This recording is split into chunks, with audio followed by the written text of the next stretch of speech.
They told me to train the man who was taking my job. I refused, and they fired me. But what they didn't know was that I held the one thing they couldn't steal: every single client relationship. My name is Caleb Mercer, and for the last 8 years I gave everything I had to a marketing firm in Austin. I wasn't just an employee, I was their guy. The one they called when a client was slipping. The one who stayed late when no one asked. The one who brought in the biggest accounts when the company was barely surviving. I wasn't flashy, but I was dependable, quietly essential, and I believed that mattered. My job was simple in theory: build client relationships, oversee campaigns, and keep accounts happy. But in truth, it was about trust. These clients didn't just want numbers. They wanted someone who understood their brand, someone they could call in the middle of a crisis, someone who remembered their daughter's name or what color their last product launch was. I was that someone, and I was proud of it. Things started to shift a few months ago, subtly at first. Leadership changed. Some new VP from another city took over operations. There were more closed-door meetings, more suits walking the halls who didn't smile. My name stopped popping up in company-wide emails, even when my team landed a major contract. I brushed it off. These things happen in corporate. I told myself they were just restructuring or adjusting workflows. Still, something felt off, like there was a conversation happening about me just outside the room.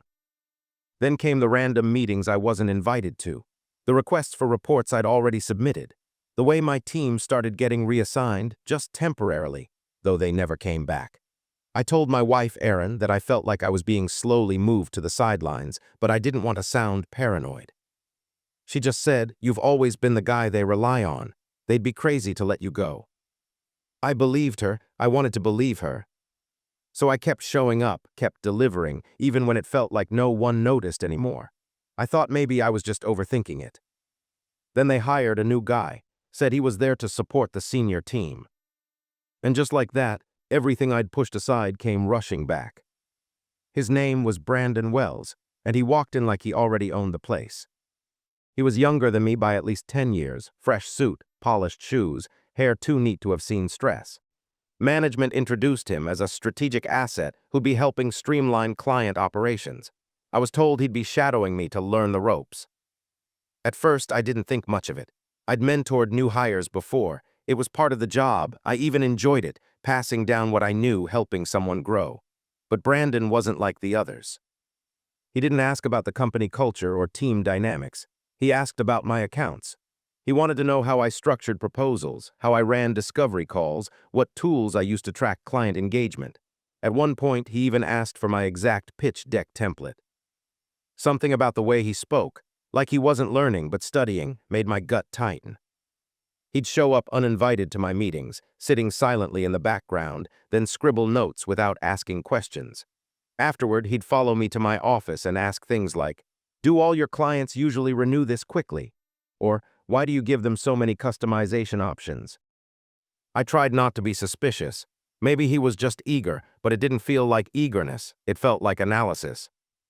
Still, I answered him even when it felt wrong, because that's what I'd always done, because I trusted the people above me, because after 8 years I believed I had earned the benefit of the doubt. Then one afternoon, I caught him on the phone in the hallway talking to someone about my client, dropping my name like he owned it. "They'll stay if I position the pricing like Caleb did," he said, back turned, not realizing I was behind him. I froze. Something shifted in me right then, the way his voice carried, the way he mirrored my language. It wasn't learning, it was replication. I walked past him without saying a word, but inside something was cracking open. Later that night, I told Erin, "I don't think he's here to help me. I think he's here to replace me." She looked up from the kitchen table, concern written all over her face. "What makes you say that?" she asked. I didn't answer right away, because deep down I already knew I was right. The meeting invite came on a Thursday morning, just one line in the email. "Quick HR check-in, conference room 4B2, 00 p.m. No subject, no details. I stared at it for a full minute, that strange flutter of anxiety settling in my chest. I'd never been called into HR in all my years at the company. Not once. I told myself it was probably routine, maybe something about benefits or a new policy rollout. Still, I couldn't focus the rest of the morning. When I walked into the room, Brandon was already there. So was Dana from HR and the new VP, Craig, stone-faced, arms crossed. I didn't even sit down. Craig cleared his throat like he was reading from a playbook. "Caleb, we want to thank you for your years of service. You've been a real asset here." That word again, asset, like I was a piece of equipment that had served its time. "We've decided to make some structural changes to how we handle client services moving forward," he continued. "As part of that transition, Brandon will be stepping into a senior client role. We'd like your help in training him over the next 2 weeks." I blinked. "I'm sorry, what?" Dana chimed in, all soft tones and corporate empathy. "We're not eliminating your position, Caleb, but we're restructuring. Think of it as a knowledge transfer, a bridge." A bridge between my hard-earned career and the man standing beside me like he'd been handed the keys to my life. I stared at Brandon. He wouldn't meet my eyes. "You want me," I said slowly, "to train the person who's replacing me." Craig didn't flinch. "We expect professionalism. You'll receive a generous severance package after the transition period." There it was. They weren't asking me to stay. They were asking me to surrender. "No," I said, my voice steady. "I won't do that." There was a long silence. Brandon shifted awkwardly. Dana glanced down at her folder. Craig's mouth tightened. "Then we'll consider this your resignation," he said. I let out a dry laugh. "No, you consider this you firing me." I walked out, not even taking my laptop. My hands were shaking by the time I reached the parking lot. By the time I got home, reality hit me hard. I had no job, no warning, no plan. But I still had my name. And I wasn't going to let them take that, too. I sat in my car for a long time before driving home. The engine idled as my thoughts spun. I kept replaying that meeting in my head, Craig's smug face, Brandon's silence, the way Dana avoided looking at me like she already knew how it would go. I had walked away with my dignity, but it didn't feel like a win. The house was quiet when I walked in. Erin was folding laundry in the living room, and when she saw my face, she froze. "What happened?" I dropped my keys into the bowl by the door and collapsed onto the couch, my shoulders heavy with shame and exhaustion. "They fired me," I said, staring at the floor, "because I wouldn't train the guy they hired to replace me." She sat beside me, eyes wide, lips parted in disbelief. "Are you serious?" I nodded. It was never about support. They'd planned it the whole time. They used me until they didn't need me anymore, and when I wouldn't help them erase me, they cut me loose. Her hand found mine, warm and grounding. "You did the right thing, Caleb." "I don't know," I murmured. "I stood up for myself and lost everything." That night I barely slept. I kept thinking about the bills, the mortgage, the health insurance we'd now lose. Erin tried to comfort me, but I could see the worry in her eyes no matter how brave she sounded. The next few days were a blur. I updated my resume, reached out to a few old contacts, tried to convince myself that I'd land on my feet. But deep down, I felt like a man who'd been stripped of everything he'd built. 8 years of loyalty, gone like it never happened. Then something unexpected happened. I got a call from Don Patterson, one of my oldest clients. He said he heard I was no longer with the firm and wanted to know what had happened. I hesitated for a second, then told him the truth. "That's disgusting," Don said. "You're the only reason we stayed with them all these years." His voice dropped. "Look, Caleb, wherever you go next, you let me know. You've got our business." For the first time in days, I felt a flicker of something I hadn't felt since the meeting. "Hope." Don's words echoed in my head long after we hung up. "You've got our business." It was more than support. It was validation.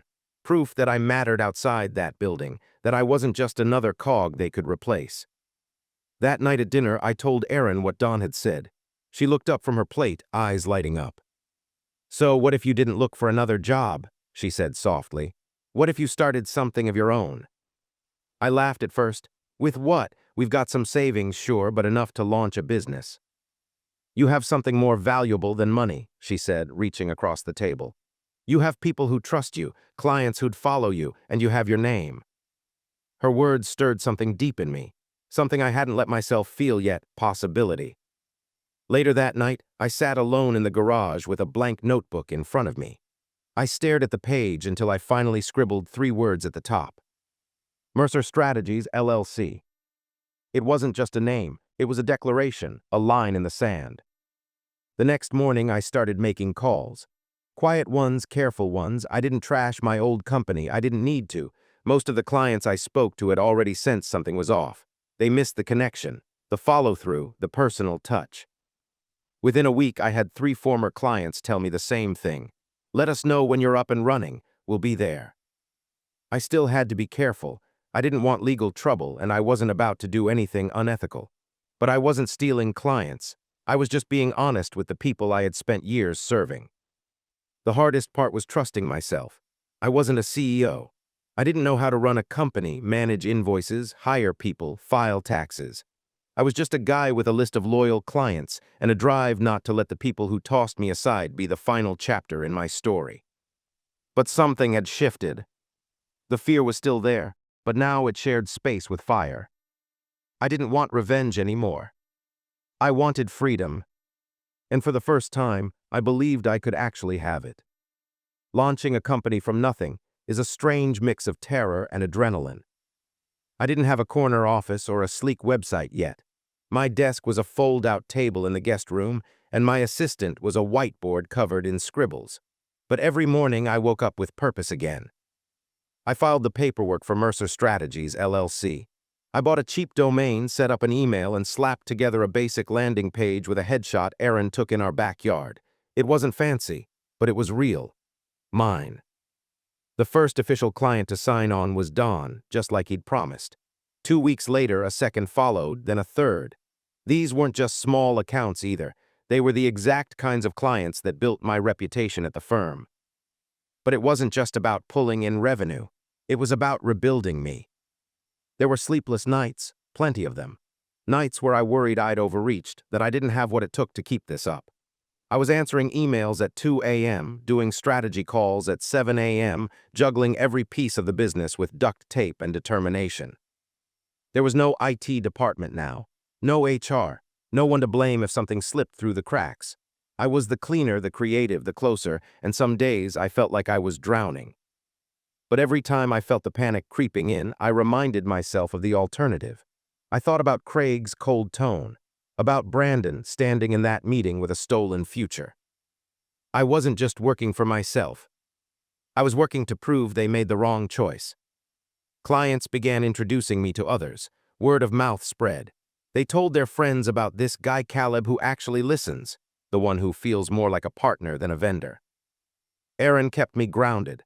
She brought me coffee when I was too tired to stand, helped me sort receipts, and reminded me to breathe.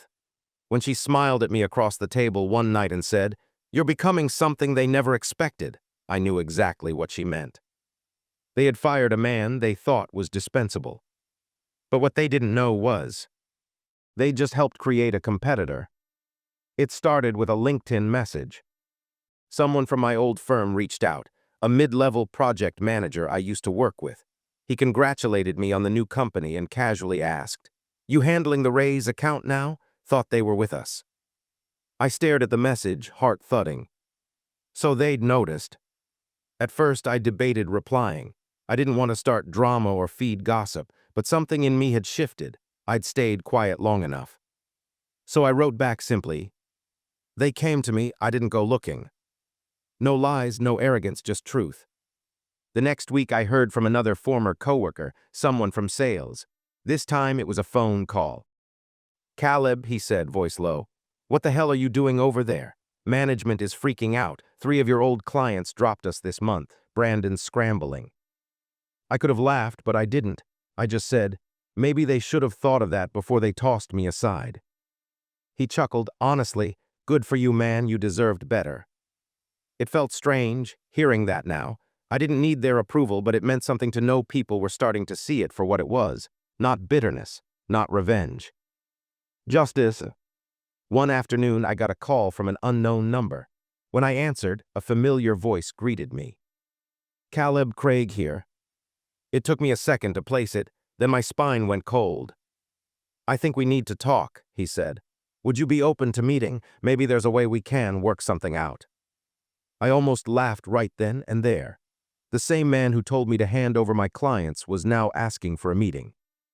I didn't yell, I didn't gloat, I just said, I appreciate the call, Craig, but I'm exactly where I'm supposed to be, and I don't think I owe you anything. Silence. Then it clipped very well, and he hung up. I leaned back in my chair, a slow smile creeping across my face. They were scrambling. They were losing the people they thought they owned.